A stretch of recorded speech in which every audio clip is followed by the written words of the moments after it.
nanti akan ada penjelasan kepada para investor sehingga sebelum 1 Juni nanti para pelaku sudah bisa mengetahui. Tidak perlu khawatir karena seluruhnya ekspor masih dilakukan oleh perusahaan di sektor existing ya, batu bara, CPO maupun ferronikel, dan dalam ekspor itu langsung ada pelaporan kepada Danantara, sehingga dalam 3 bulan nanti kita fine tune sistemnya. Pemerintah menunjuk PT Danantara Sumber Daya Indonesia sebagai badan usaha milik negara yang akan mengambil alih peran utama dalam transaksi perdagangan ekspor komoditas strategis.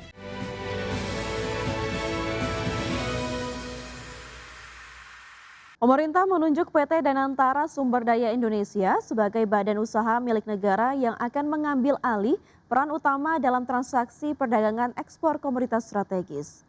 Penerapan kebijakan ini bertujuan memperkuat pengawasan devisa hasil ekspor sekaligus menekan praktik trade misinvoicing maupun under invoicing. Pemerintah menunjuk PT Danantara Sumber Daya Indonesia sebagai badan usaha milik negara yang akan mengambil alih peran utama dalam transaksi perdagangan ekspor komoditas strategis. Langkah tersebut diambil sebagai bagian dari kebijakan baru tata kelola ekspor sumber daya alam. Menko Bidang Perekonomian Erlangga Hartarto menilai penerapan kebijakan ini bertujuan memperkuat pengawasan devisa hasil ekspor sekaligus menekan praktik trade misinvoicing maupun under invoicing. Pasalnya praktik pencatatan yang tidak akurat selama ini memicu perbedaan data antara nilai ekspor komoditas sumber daya alam milik Indonesia dengan data impor di negara tujuan. Selisih angka tersebut berdampak langsung pada penerimaan devisa negara, stabilitas nilai tukar rupiah, hingga validitas data perdagangan nasional. Menurut Erlangga, kebijakan baru tersebut diproyeksikan mampu memperketat kontrol dan pengawasan aktivitas ekspor di lapangan. Nah, terjadinya praktek misinvoicing atau under invoicing, yaitu perbedaan pencatatan ekspor impor antara kedua mitra dagang. Artinya pencatatan Indonesia berbeda dengan pencatatan dari negara yang menerima produk di Indonesia, tentunya sangat berpengaruh terhadap penerimaan devisa, nilai tukar, serta validitas dan akurasi data perdagangan ekspor dan impor.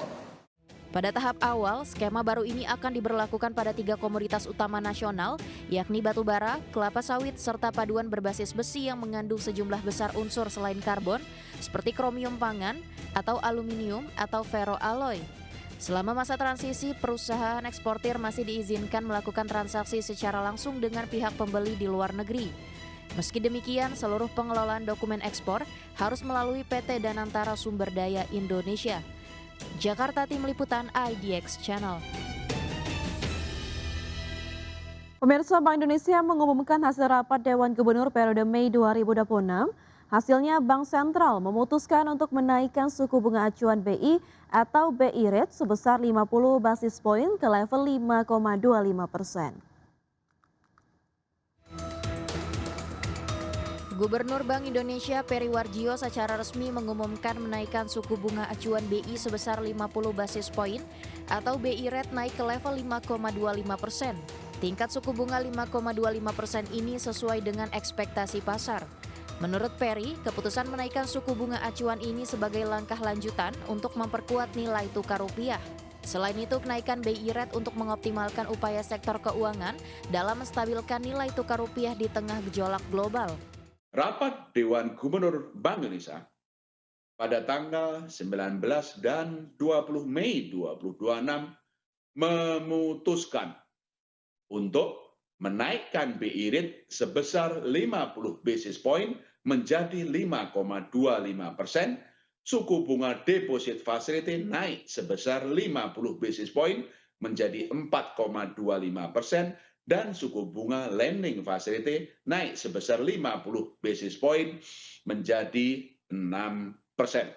Peri menambahkan, kebijakan menaikkan suku bunga menjadi 5,25% ini sejalan dengan fokus kebijakan moneter 2026 yang pro stabilitas untuk mempertahankan ketahanan eksternal ekonomi Indonesia dari dampak global.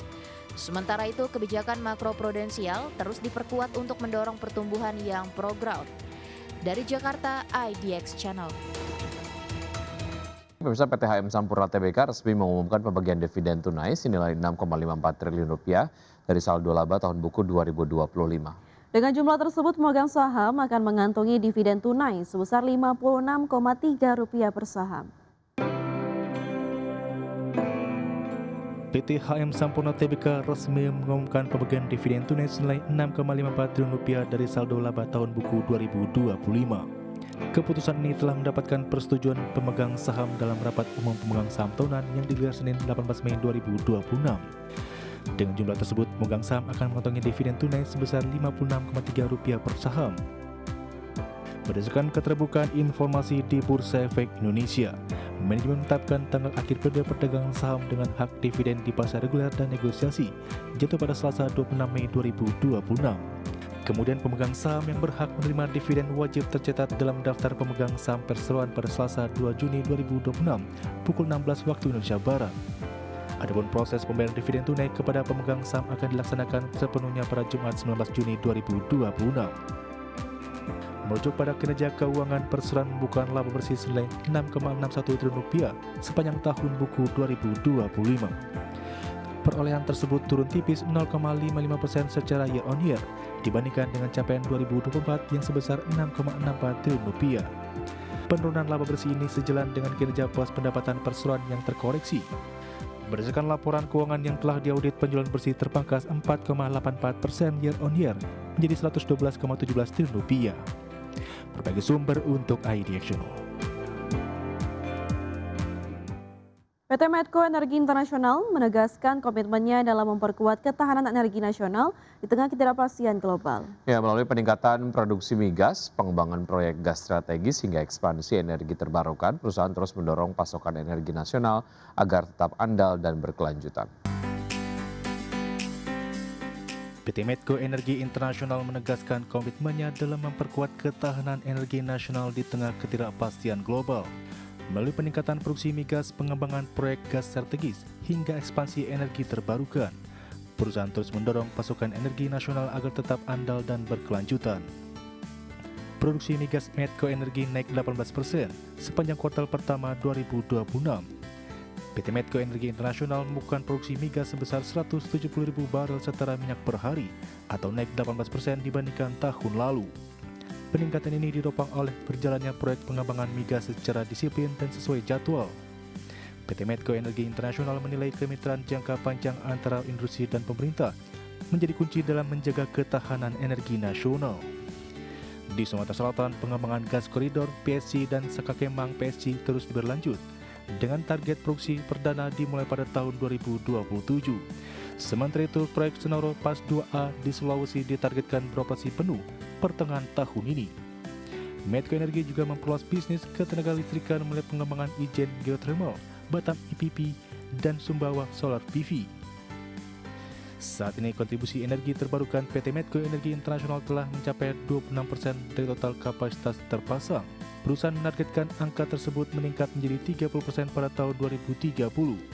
Di sisi keberlanjutan, Medco Energi juga meraih peringkat MSCI ESG AAA yang mendapatkan perusahaan dalam kelompok teratas global di sektor migas. Pada tahun 2026, Medco Energi menargetkan produksi 165 hingga 107.000 barel per hari setara minyak per hari, serta penjualan listrik 4.550 GWh. Berbagai sumber untuk ID Action.